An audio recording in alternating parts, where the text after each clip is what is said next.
ስለ ደም ስናነሳ ሁለት ነገሮችን እናነሳለን። መጀመሪያው ደም ምንድነው? ሁለተኛው ደግሞ በዛ ውስጥ ስለ ክርስቶስ ደም እናነሳለን። የክርስቶስ ደም ለእኛ ስለሰራልን እና በግልጽ መንፈስ ቅዱስ ሲናገረኝ ሲጀምር መንገድ ላይ እየሄድኩ ነው እና ከት ብዬ ነው የሳኩት።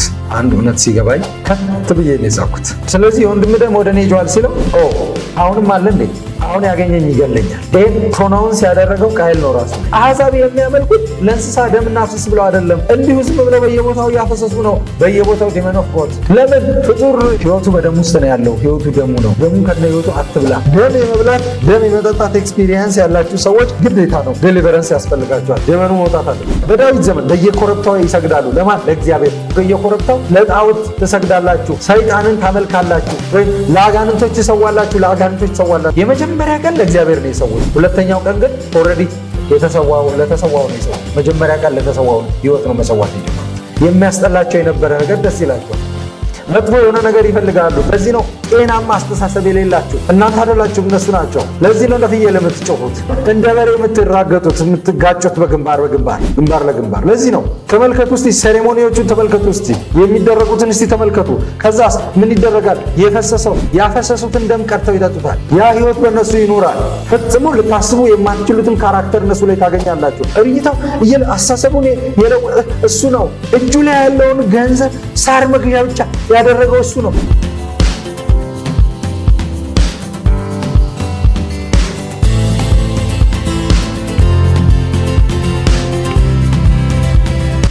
ሰላም ዲናችሁ የፕሮፌት ቢኒያም ማቴዎስ ቻናል ተከታታዮች እንደምን ሰንብታችኋል? እንደተለመደው በዛሬው ቪዲዮ ደግሞ አዲስ ትምህርት ይዘንላችሁ መጥተናል። ድንገት ከዚህ በፊት የነበረው ቪዲዮ ካልደረሳችሁ እዚች ጋር ሊንክ አለች፣ እሷን ነክታችሁ ማግኘት ትችላላችሁ። ቀጥታ ወደ ትምህርቱ እንሂድ። ሰላም ተመልካቾቻችን እንደምን ሰንብታችኋል? ዛሬ በመካከላችን ፕሮፌት ቢኒያም ማቴዎስ አብሮን አለ። ስለዚህ ፕሮፌት ቢኒያም መስረሽና ተስፋንም አስተዋውቅና ወደ ፕሮግራማችን እንገባለን። እንዴት ናችሁ? እግዚአብሔር ይመስገን። እንዴት ናችሁ? ዛሬ እንግዲህ ያለፉትን ኤፒሶዶች ጨርሰናል። ቆንጆ ነበር። እንዴት ነበር? እስከ አሁን የመጣንበት መንገድ እንዴት ነበር? እንግዲህ ይህንን የዩቲዩብ ጆርኒ ከጀመርን ጊዜ ጀምሮ እኛም ብዙ ኢንካሬጅ የሚያደርገን የሚያበረታታንን ነገር እያየን ነው። ራሳችንም ብዙ እየተካፈልን ነው፣ እየተማርን ነው እና እግዚአብሔር ይመስገን። እንዴት ናችሁ እናንተ? መልካም። እግዚአብሔር ስም የተባረከ። እንግዲህ መጽሐፍ የእግዚአብሔርን ዕቃ ጦር ልበሱ ብሎ ኤፌሶን ላይ የሚዘረዝራቸውን የጦር ዕቃዎችን ማየት ትችላላችሁ። ለመዋጋት እንደ ሰው ላለመዋጋት ማለት ነው እና ሁሉም የጦር ዕቃዎች ናቸው። እንግዲህ ስለ መዳን ራስ ቁር ያወራል። ከዛ ስለ ወንጌል ወይም ደግሞ ስለ ጽድቅ ጫማ ያወራል። ከዛ ደግሞ ስለ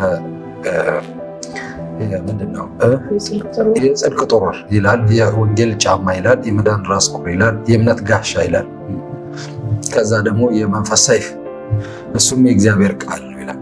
ስለዚህ ሁሉንም ስታዩቸው በሰው ልማድ እንደ ሰው አይነት አለባበሶችን ይጥቀስ እንጂ የሰው ልማዶች አይደሉም። የመዳን ራስ ቁር መዳናችሁን ማለት ሁልጊዜ መዳናችሁን አስቡ።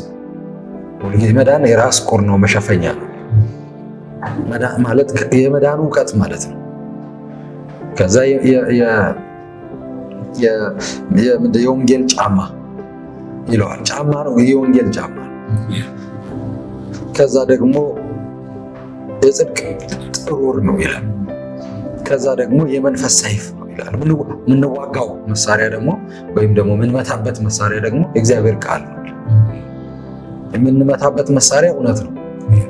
የምንመታበት መሳሪያ ሌላ አይደለም። እኛ ለራሳችን ነው የምንይዘው እግዚአብሔርን ቃል፣ ያንን እውነት የምንይዘው።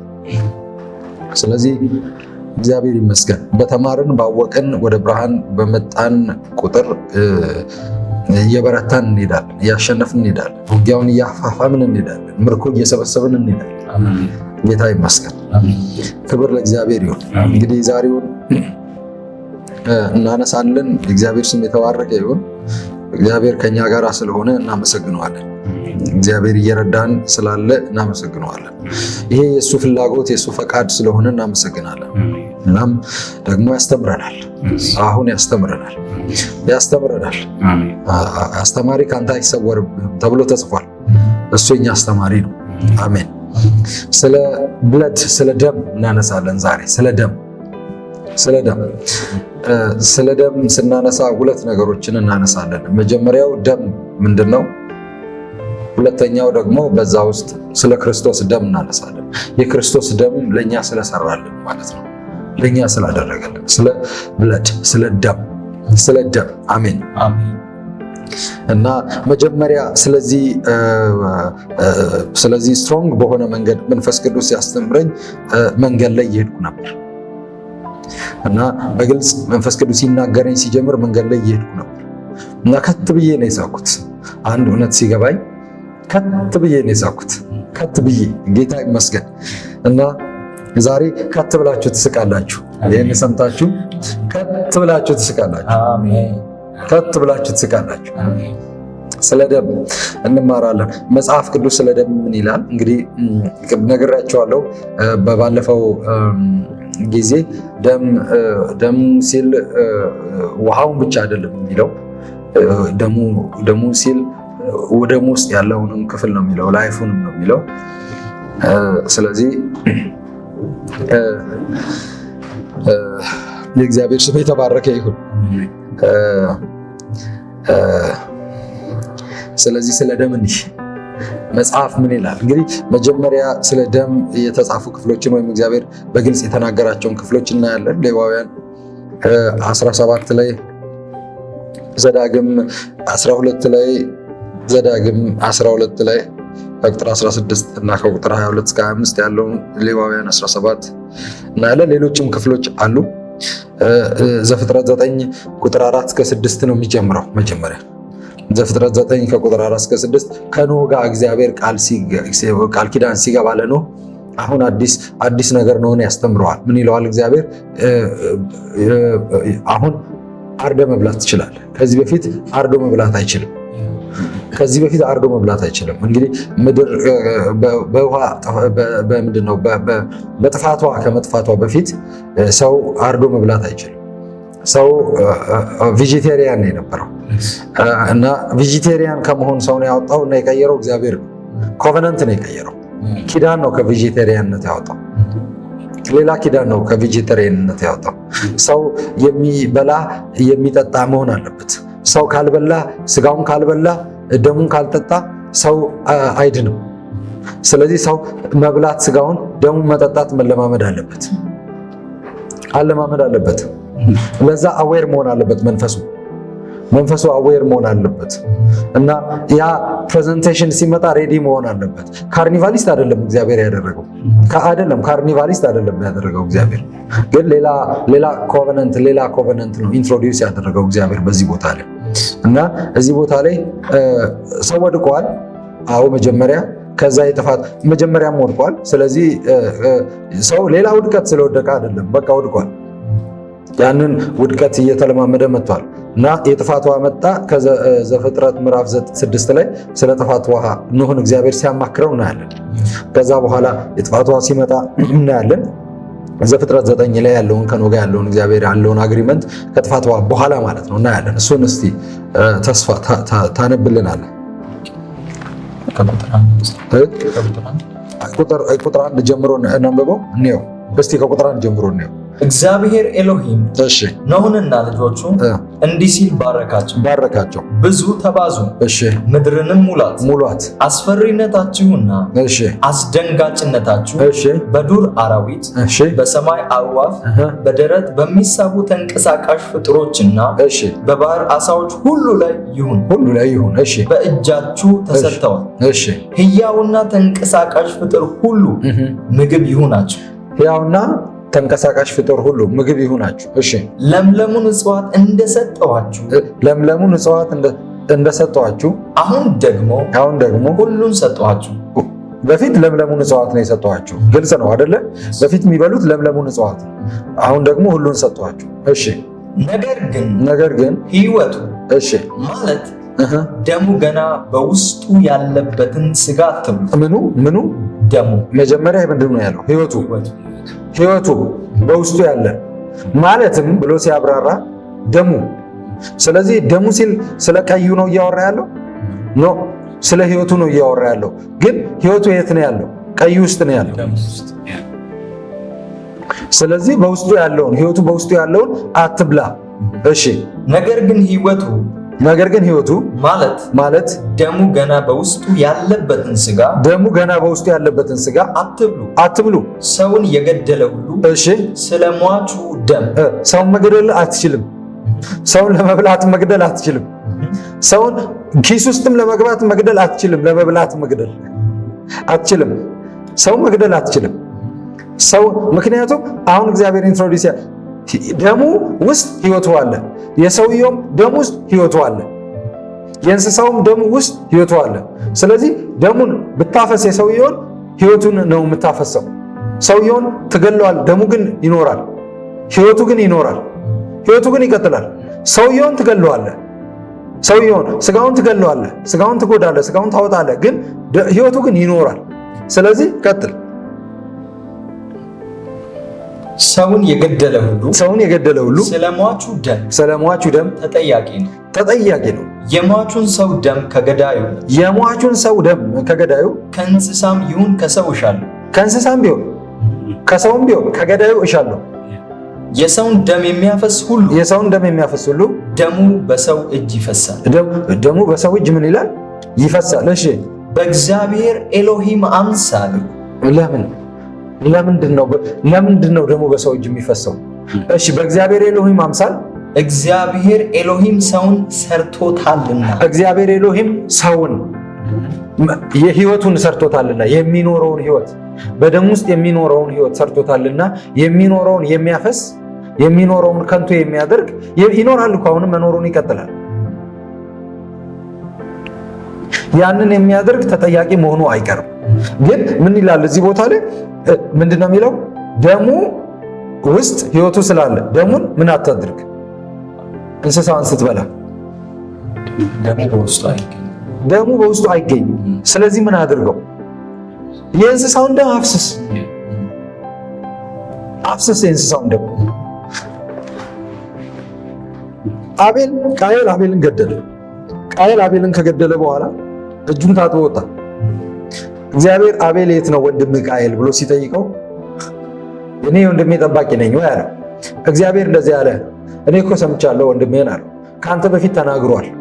ምን ብሎ? የወንድሜ ደም ወደ እኔ ይጮሃል፣ የወንድሜ ሕይወት ወደ እኔ ይጮሃል። የሚናገረው ነገር አለ። ለዚህ ነው ከአቤል ደም ይልቅ የተሻለ ቃል እስከ መጨረሻው ይናገራል የአቤል ደም። ስለዚህ የወንድም ደም ወደ እኔ ይጮሃል ሲለው አሁንም አለ እንዴ? አሁንም ይኖራል። አሁን ያገኘኝ ይገለኛል።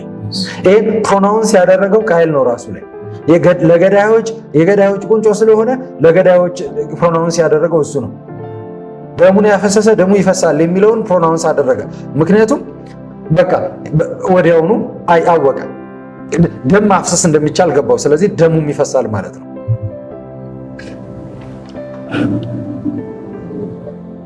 ስለዚህ የፍጡሩ ሕይወት የት ነው ያለው? እስቲ ሌዋውያንን እኔ ዘሌዋውያን 17 ከቁጥር 1 አንስቶ እግዚአብሔር ያህዌ ሙሴን እንዲህ አለው፣ ለአሮንና ለልጆቹ ለእስራኤላውያን ሁሉ እንዲህ ብለህ ንገራቸው፣ እግዚአብሔር ያህዌ ያዘዘው ይህን፣ ማንኛውም እስራኤላዊ በሰፈር ውስጥ ወይም ከሰፈር ውጪ በሬ፣ በግ ወይም ፍየል ቢያርድ በእግዚአብሔር ያህዌ ማደሪያ ፊት ለእግዚአብሔር ያህዌ መስዋዕት አድርጎ ለማቅረብ ወደ መገናኛው ድንኳን ደጃፍ ባያመጣው ያ ሰው በከንቱ ደም እንዳፈሰሰ ይቆጠራል። የፍየል የበሬ የበግ ደም አፍስሶ በከንቱ ደም እንዳፈሰሰ ይቆጠራል። የሚያፈስበት ቦታ ራሱ አለ። ደም በማፍሰሱ ከወገኖቹ ተለይቶ ይጥፋ። እስራኤላውያን የሚሰዉት መስዋዕት ወደ እግዚአብሔር ያህዌ የሚያመጡበት ምክንያት ይህ ነው። ይህንም ካህኑ ዘንድ በመገናኛው ድንኳን ደጃፍ አምጥተው ለእግዚአብሔር ያህዌ የህብረት መስዋዕት በማድረግ ያቅርቡ። እሺ ካህኑ ደሙን በመገናኛው ድንኳን ደጃፍ ባለው በእግዚአብሔር ያህዌ መሠዊያ ላይ ይርጭ። እሺ ስቡንም እግዚአብሔር ያህዌን ደስ የሚያሰኝ ሽታ እንዲሆን ያቃጥል። እሺ ከዚህ በፊት ላመነዘሩባቸው አጋንንት ከእንግዲህ ወዲህ ማንኛውንም መስዋዕት ሊሰዉ አይገባም። እንዲሁም ደግሞ በእግርጌ ማስታወሻ ላይ እንደዚህ ይላል። ኦኬ፣ በእግርጌ ማስታወሻ ላይ እሺ። ከዚህ በፊት ላመነዘሩባቸው አጋንንት ወይም ብሎ የፍየል ጣዖታት ከእንግዲህ ወዲህ ማንኛውንም መስዋዕት ሊሰዉ አይገባም። እንግዲህ አማርኛው የፍየል ጣዖታት ይለዋል። ዋናው ሐሳቡ ላይ አይደለም። እንግሊዝኛው ጉድ ኒውስ ትራንስሌሽኑ ላይ የሚለው the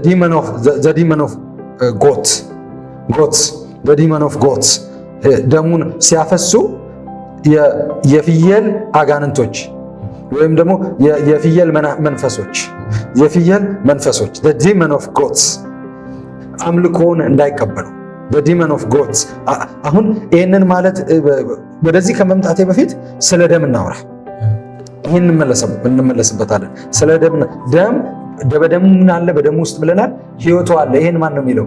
መጽሐፍ ቅዱስ ነው የሚለው። እስቲ አውጥተልኛል እስርሽ። ዘዳግም ስንት ላይ ነው? ዘዳግም 12። እሺ ዘዳግም 12 22። እሺ ምን ይላል እሱ? ሚዳቋ ወይም ድኩላ እንዲበላ አድርገህ ብላ። እሺ በአስራቱ መሰረት ንጹህ የሆኑትና ያልሆኑት ሊበሉ ይችላል። እሺ ደሙን ግን እንዳትበላ ተጠንቀቅ። ደሙን እንዳትበላ ተጠንቀቅ። እሺ ለምን? ደም ህይወት ስለሆነ። ደም ህይወት ነው። እሺ ደም ምንድነው? ህይወት ነው። የፍጡር ህይወት በምን ውስጥ ነው ያለው ይላል መጽሐፍ? በደም ውስጥ ነው ያለው። ይሄንን አየን ዘፍጥረት 9 ላይ በደም ውስጥ ነው ያለው የፍጥረት ህይወት። የፍጥረት ህይወት ያለው ህይወት መኖሩ ያለው በደም ውስጥ ነው። ይኖራል። ፍጥረት በደም ውስጥ ይኖራል። እስቲ አስቡት። ለዚህ ለሰውነት ህይወትን የሰጠው ምንድን ነው? ደም ነው። ደም ሲፈስ ሰው ይሞታል አይደል?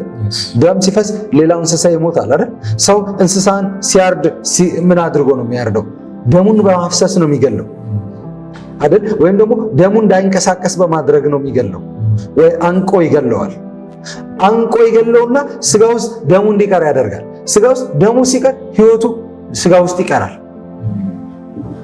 ስለዚህ አንቆ ይገልና ህይወቱ ስጋ ውስጥ ደሙ ከረጋ ህይወቱ ስጋ ውስጥ ከቀረ በኋላ ወስዶ ህይወቱን ይበላል። ስጋውን ከነ ህይወቱ ይበላል። ደሙን ከነ ህይወቱ ይበላል። ደሙን ያፈስና በሆነ ዕቃ ያደርግና ደሙን ይጠጣዋል፣ ህይወቱን ይጠጣዋል። ከዛ በኋላ ምንድነው የሚለው መጽሐፍ? መኖር ይጀምራል። ማን? ደሙ፣ ህይወቱ። የእንስሳው ህይወት በሰውዬ ውስጥ መኖር ይጀምራል። እንስሳው በሰውዬ ውስጥ መኖር ይቀጥላል። ስለዚህ ለእናንተ ብዬ ነው። እግዚአብሔር ለፍየሉ ብሎ ይመስለዋል፣ ለበጉ ለዓለም ስጋውን እንድትበሉ እኔ ነኝ እኮ ያደረኩት። ስጋ ብሉ። አይታችኋል፣ ኪዳን ነው። ዘፍጥረት 9 ላይ ስጋን መብላት ትችላላችሁ፣ ግን ደሙን ለምን? እሱን እስቲ እንየው። ለአንተም ለልጆችም የሚበጅ እሱ ነው። እዚህ ላይ ነው የሚለው ዘዳግም። እሺ ዘዳግም 12። እሺ ቀጥል። ቁጥር 22 ላይ ጀምረናል። እሺ ቀጥል። እሺ ምን ይላል? ለምንድን ነው ደሙን እንዳትበላ የሚለው? እሺ ቁጥር 23። እሺ እንዳትጠጣ፣ ጠብሶም ቢሆን ቀቅሎም ቢሆን አርግቶም ቢሆን እንዲሁም ደግሞ በትኩሱም ቢሆን ቀላቅሎም ቢሆን እንዳይሞክረው እንዳታደርገው። እሺ ቁጥር 23 ደሙን ግን እንዳትበላ ተጠንቀቅ። ለአንተ ለራስህ ነው። ደም ህይወት ስለሆነ ስጋን ከነ ህይወቱ አትብላ። ደሙን እንደ ውሃ በመሬት ላይ አፍስሰው እንጂ አትብላው። በእግዚአብሔር ፊት ትክክል የሆነውን ነገር ስለምታደርግ ለአንተም ሆነ ከአንተ በኋላ ለሚመጡት አንተ ጠጥተህ አንተ በልተህ ደሙን ለአንተም ሆነ ከአንተ በኋላ ለሚመጡት ልጆች መጥፎ ነው። መልካም እንዲሆንላቸው አትብላ። መልካም እንዲሆንላቸው አትብላ። መልካም እንዲሆን የምትፈልግ ከሆነ ለአንተም ሆነ ከአንተ አንሲስተራል ዴመን ለልጆች ማውረስ የማትፈልግ ከሆነ ደሙን እንዳትበላ። ምክንያቱም መኖር ይጀምራል። በአንተ ውስጥ የፍየሉ ህይወት መኖር ይጀምራል። ዴመን ኦፍ ጎት መኖር ይጀምራል። ዴመን ኦፍ ካው መኖር ይጀምራል።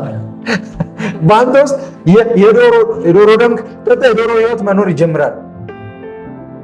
እየነገርኳችሁ ነው። አጋንንቶችን ስናስወጣ ምን አይነት አጋንንቶች እንደምናስወጣ የምን አይነት የጅብ መንፈስ ነኝ ይላል፣ የእንትን መንፈስ ነኝ ይላል፣ የምናምን እንደ ፍየል ልጅዋል ታወርሳቸዋለህ። በደም ውስጥ በዲኤንኤ ውስጥ ሄዶ ይገባል። ከዛ አንተ ውስጥ ሆኖ እሱ መኖር ይጀምራል። አንተ የበላው መስሏል፣ በልቷል። አንተን ያንተን ህይወት ወስዷል። ዴመን ኦፍ ጎት ነው ወይም ደግሞ የዴመኖች ናቸው የሚሆኑት። እስቲ እና እሱን ነው የዘሌዋውያን 17 ላይ ምንድነው እንግሊዝኛው ላይ ዴመን ኦፍ ጎት ይላል። ለምንድን ነው ወስደህ በደጅ ከከተማ ውጪ አታፈስ የሚለው? ከከተማ ውጪ ፈሷል ከዚህ በፊት ብዙ ደም። ስለዚህ ውጪ የሚኖሩ አሉ። እነሱ ደም ስታፈስላቸው ለዴመን ኦፍ ጎት ነው የምታፈሰው። ለእንስሳዎቹ መንፈስ ነው፣ ለእንስሳዎቹ ህይወት ነው የምታፈሰው። እንስሳዎቹ ናቸው የምታፈሰውን ህይወት መልሰው የሚቀበሉት። ስለዚህ እንስሳዎቹ ይቀበላሉ። ያንን ህይወት መስዋዕት አድርገህ ስታፈስ ከከተማ ውጭም በከተማ ውስጥም የሆነ ቦታ ስታፈስ፣ አሕዛብ የሚያመልኩት ለእንስሳ ደም እናፍስስ ብለው አይደለም፣ እንዲሁ ዝም ብለው በየቦታው እያፈሰሱ ነው። በየቦታው ዴመን ኦፍ ጎት። ለምን? ፍጡር ህይወቱ በደም ውስጥ ነው ያለው። ህይወቱ ደሙ ነው። ደሙን ከነ ህይወቱ አትብላ። ጌታ ይመስገን። እንግዲህ ደም የመብላት ደም የመጠጣት ኤክስፒሪየንስ ያላችሁ ሰዎች ግዴታ ነው፣ ዴሊቨረንስ ያስፈልጋቸዋል። ደመኑ መውጣት አለበት። በምንም አይነት ስም ይሁን ይኸውላችሁ፣ እንደዛ ነው የሚያደርጉት አሕዛቦች። በእግዚአብሔርም ስም ይሁን እስራኤላውያንን የከለከለው በፍጹም አይቻልም። እናንተ እስራኤል አትችሉም። ይኸውላችሁ አንድ ነገር ልንገራችሁ፣ እስራኤላውያን ለእግዚአብሔር መስዋዕት ያቀርባሉ፣ ብዙ ጊዜ ያቀርባሉ። ሙሴ አንድ የእባብ ምስል ሰራ፣ ለዛ ለእባብ ምስል መስዋዕት ያቀርባሉ። ለእግዚአብሔር ነው የሚያቀርቡት። በዚህ አድኖናል፣ አይተው ስለዳኑ ነውሽታን ብሎ በኋላ የተሰበረው ማለት ነው። ያቀርባሉ። በዳዊት ዘመን በየኮረብታው ይሰግዳሉ። ለማን? ለእግዚአብሔር። ምክንያቱም መቅደስ አልተሰራም ለእግዚአብሔር። ስለዚህ በሚቀርባቸው ቦታ ሁሉ መስዋዕት ያቀርባሉ ለእግዚአብሔር።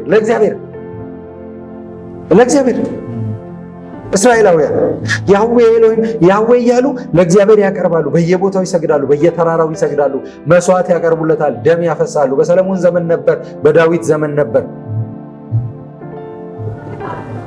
ነገር ግን እግዚአብሔር እንደዚህ አለ፣ በየተራራው በየኮረብታው ለጣዖት ትሰግዳላችሁ፣ ሰይጣንን ታመልካላችሁ፣ ወይም ለአጋንንቶች ትሰዋላችሁ፣ ለአጋንንቶች ትሰዋላችኋል። እነማን ናቸው? የመጀመሪያ ቀን ለእግዚአብሔር ነው የሰዉት። ሁለተኛው ቀን ግን ኦልሬዲ ለተሰዋው ነው የሰዉት። መጀመሪያ ቀን ለተሰዋው ህይወት ነው መሰዋት የጀመሩት። በእግዚአብሔር ፕሬዘንስ በእግዚአብሔር ፊት ስላልሆነ የሰዉት ህይወቱን እግዚአብሔር አልተቀበለም። ህይወቱን እግዚአብሔር ስላልተቀበለ በዛ ቦታ ላይ እየኖረ ነው ህይወቱ። በዛ ቦታ ላይ መኖሩን ስለቀጠለ ሲሰውለት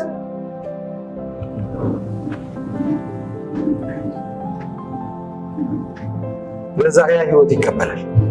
ስለዚህ ኢሳይያስ ላይ ሲናገር ኢሳይያስ ክፍል እናውጣው። ኢሳይያስ ስንት ላይ ነው? ኢሳይያስ 34 ላይ ስለ ከተማ ያወራል። እሺ ኢሳይያስ 34 ቁጥር ከ14 እስከ 15። እሺ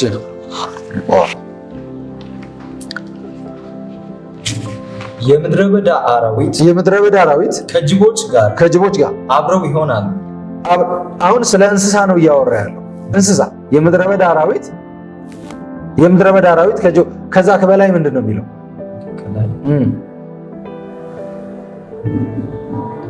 በቅጥር የተመሸጉ ከተሞች፣ ስለ ከተሞች ነው። በቅጥር የተመሸጉ ከተሞች እሾህ ምሽጎችንም ሳማና አሜኬላ ይወርሳቸዋል። ሳማና አሁን ይሄ የእግዚአብሔር ጀጅመንት የተላለፈ ነው በከተሞች ላይ። ሳማና አሜኬላ ይወርሳቸዋል። እሺ በቅጥር የተመሸጉ ከተሞች ጀጅመንት ነው። እሺ ምሽጎችንም ሳማና አሜኬላ ይወርሳቸዋል። የቀበሮች ጉድጓድ የጉጉቶችን መኖሪያ ትሆናለች።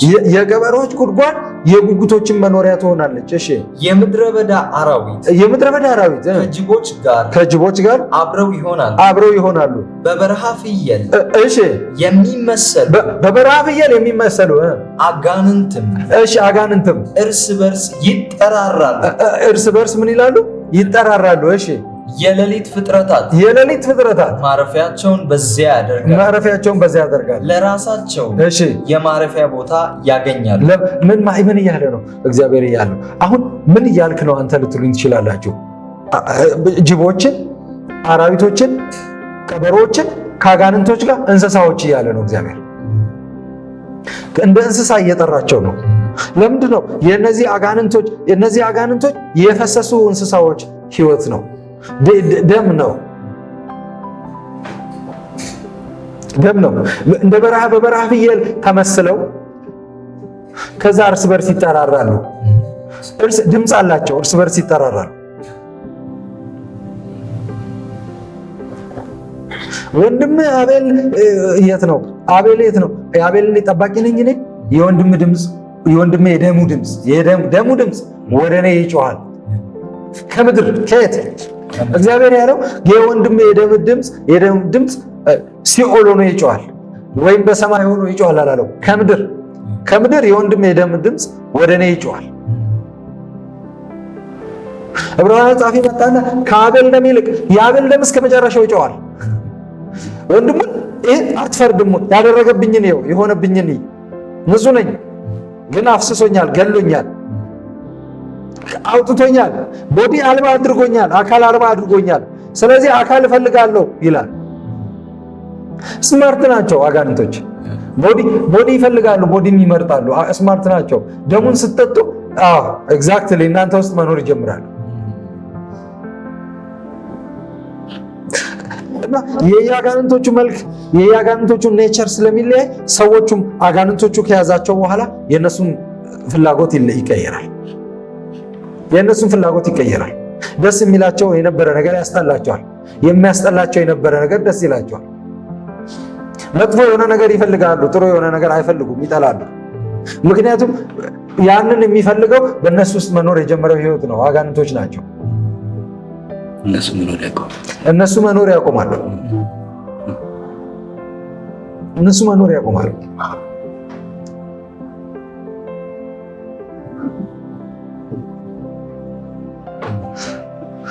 እነሱ መኖር አክቲቭ መሆን አይችሉም። ፈቃዳቸውን እንደፈለጉ ኤክሰርሳይዝ ማድረግ አይችሉም። ይጫጫኗቸዋል። መንቃት ባለባቸው ሰዓት ያስተኟቸዋል። መተኛት ባለባቸው ሰዓት ያነቋቸዋል። ወደ ውጭ ያወጧቸዋል። መውጣት በሌለባቸው ሰዓት፣ መቀመጥ ባለባቸው ሰዓት ያስነሷቸዋል። ኮምፕሊትሊ ባህሪያቸውን፣ ካራክተራቸውን ኢንፍሉዌንስ ያደርጋሉ። ምክንያቱም በውስጣቸው ነው ያሉት። እናንተ የአባት የእናቴ አምላክ ነው አምልኮ ነው ወይም ደግሞ ባህሌ ነው ልትሉ ትችላላችሁ። ግን አጋንንቶችን ነው እየጠጣችሁ እየበላችሁ ያላችሁ። በውስጣችሁ ህይወት ነው በውስጣችሁ ያስገባችሁ ያላችሁት። አጋንንቶች ናቸው የሚኖሩት፣ እናንተ አይደላችሁ። ለዚህ ነው እይታችሁ የተለወጠው። ለዚህ ነው ጤናማ አስተሳሰብ የሌላችሁ። እናንተ አይደላችሁም፣ እነሱ ናቸው። ለዚህ ነው እንደ ፍየል የምትጮሁት። ለዚህ ነው እንደ በሬ የምትራገጡት፣ የምትጋጩት ግንባር ለግንባር። ለዚህ ነው። ተመልከቱ እስቲ፣ ሴሬሞኒዎቹን ተመልከቱ እስቲ፣ የሚደረጉትን እስቲ ተመልከቱ። ከዛስ ምን ይደረጋል? ያፈሰሱትን ደም ቀድተው ይጠጡታል። ያ ህይወት በእነሱ ይኖራል። ፈጽሞ ልታስቡ የማትችሉትን ካራክተር እነሱ ላይ ታገኛላችሁ። አንድ ትልቅ ሰው ላይ ያገኛሉ ብላችሁ የማታስቡትን ካራክተር። እናንተ ትልቅ ሰው ይመስላችኋል። አዎ እሱ ነው፣ ግን እሱ ውስጥ የሚኖረው እሱ አይደለም። ህይወት ነው እሱ ውስጥ እየኖረ ያለው። ህይወት ነው እሱ ውስጥ እየኖረ ያለው። ያ ህይወት ነው ያንን እያደረገ ያለው፣ እንደዛ እንዲሆን እያደረገ ያለው። እይታውን የለወጠው እሱ ነው። እይታው አስተሳሰቡን የለወጠ እሱ ነው። እጁ ላይ ያለውን ገንዘብ ሳር መግዣ ብቻ ያደረገው እሱ ነው። ፑርሽካ መብያ ብቻ ያደረገው እሱ ነው። ፋጉሎ መግዣ ብቻ ያደረገው እሱ ነው። ለራሱ ፋጉሎ ለራሱ ነው፣ ለከብቶቹ አይደለም። ለራሱ ሳሩ ለከብቶቹ ነው፣ ለከብቶቹ አይደለም፣ ለራሱ። ሌላ ምግብ የማይታየው ለዛ ነው። ሌላ ምግብ ደህና ምግብ የማይታየው ለዛ አይጣፍጠውም ሲበላ ራሱ። ምክንያቱም ሳር ነው የሚበላው። በውስጡ ያለው ህይወት ሳር ነው የሚፈልገው።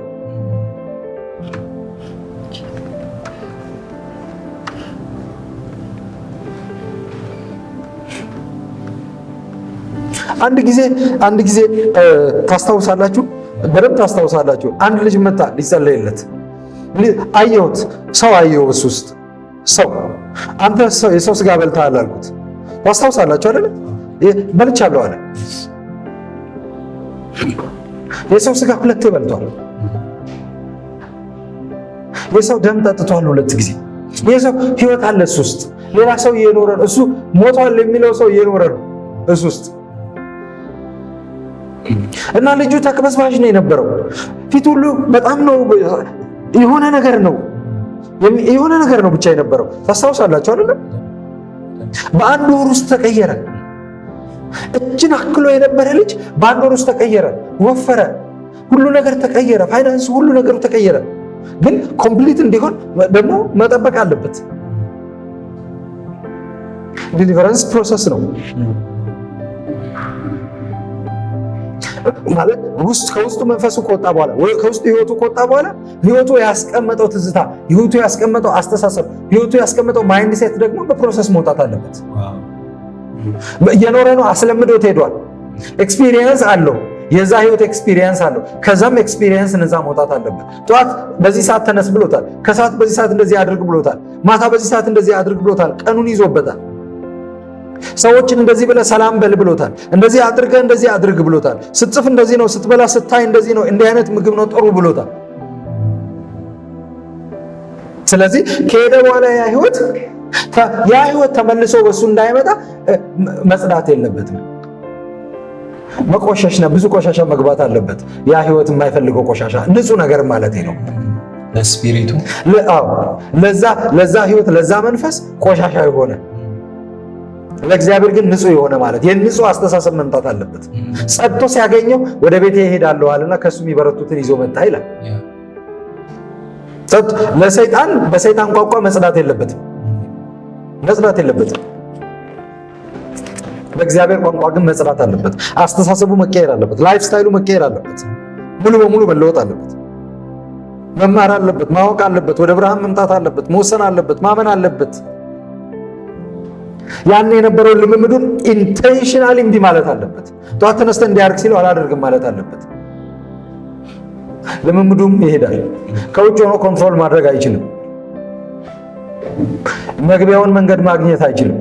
ስለዚህ ፕሮፌት እዚህ ጋር ለተመልካቾቻችንም ግልጽ እንዲሆን አንድ ሰው ዲሊቨር ሲሆን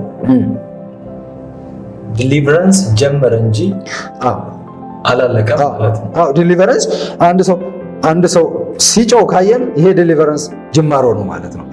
ፕሮሰሱ ጀመረ ማለት ነው እንጂ ፕሮሰሱ አላለቀም። ሙሉ ዲሊቨረንስ አይደለም። ኮምፕሊት ዲሊቨረንስ፣ ቶታል ዲሊቨረንስ የሚባል ነገር የለም፣ ኖሮም አያውቅም።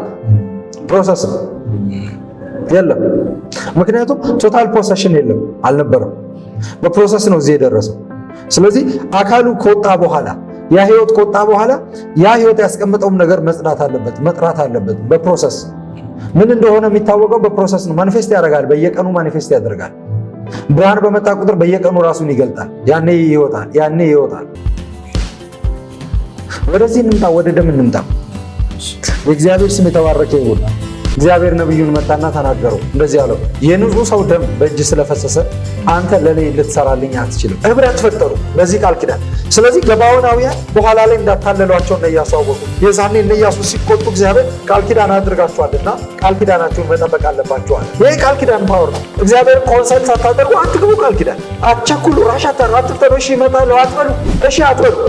ገባዖናውያን የሚያውቁት ሚስጥር፣ ዳዊት እንኳን የማያውቀው ሚስጥር ለእግዚአብሔር ሰው ሲነግሩት ሀገር እንዴት እንደሚራብ እየተናገረ፣ ኔሽን እንዴት እንደሚራብ እየተናገረ፣ ህዝብ እንዴት እንደሚራብ እየተናገረ ተወጡና አይደለም እኮ በዚህ ምክንያት ነው ከተራብነው በዚህ ምክንያት ነው ትሉና በአእምሯችሁ ጦር ትመጣ። አሁንም ሌላ ያንን ክሬም የሚያደርገውን ያንን ደም ታፈሳላችሁ መልሳችሁ። ሌላ የራብ ዘመን እያስቀመጣችሁ ነው ይህንን ስታደርጉ። ሌላ የመከራ ዘመን እያስቀመጣችሁ ነው ይህንን ስታደርጉ። ምትወጡ እንዳይመስላችሁ ዝም ብላችሁ አይቻልም።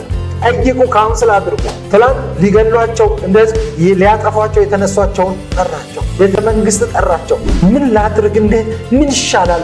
የእስራኤል የእግዚአብሔር ርስት እናንተ እንድትባርኩ እናንተ እንድትመርቁ እናንተ ኢየሱስ ስላንተ ነው ይሄን ይሆን። ስለዚህ እጆችን አንስተ ተንበርከከጩ ወደ እግዚአብሔር። የጌታን ስም የሚጠራ ይድናል ይላል ኢየሱስ። ተቀበለው፣ አመስግነው፣ ስላንተ ፈሷል፣ ተባበረው። ልዩ ሰው ሆነ ትወጣለህ። አያስገርም? የዳዊትስ እግዚአብሔርን መስማት አያስገርም? ሰባቱንም ልጆች ሰጠ። ዳዊት ያንን በማድረጉ ደስተኛ አልነበረም። ያንን በማድረጉ ሐሴት አላደረገም። ግን ደግሞ በቃ ያ ነው ማስተሰሪያው። በዚህ ትምህርት እንደተማረካችሁ ተስፋ እናደርጋለን። ትምህርቱን ከወደዳችሁት ላይክ አድርጉት፣ ለብዙ ሰዎች ልጆች ደግሞ ሼር አድርጉ። ቀጣይ የምንለቃቸው ቪዲዮዎች ደግሞ እንዲደርሳችሁ ሰብስክራይብ በማድረግ ጠብቁ። እኛን ኮንታክት ማድረግ ከፈለጋችሁ ከታች በምናስቀምጥላችሁ አድሬስ ታገኙ ትችላላችሁ። በቀጣይ ቪዲዮ እስከምንገናኝ ሰላም ቆዩ።